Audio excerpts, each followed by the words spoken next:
Bernard the magician.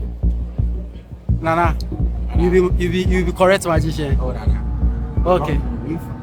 If you be magician, I won't make you solve this Rubik's cube. But you know say the same, yeah. Hey, relax. But I won't make you solve close your eyes, then you go solve this thing.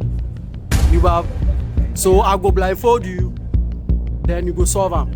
So spy them, then whatever magic you want, do them now before I go cover your face.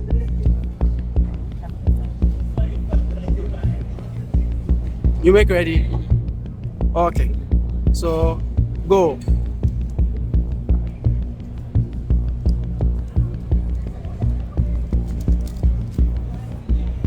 Hey, Nana, what you do now? I don't see the time you finish off. We got the joke.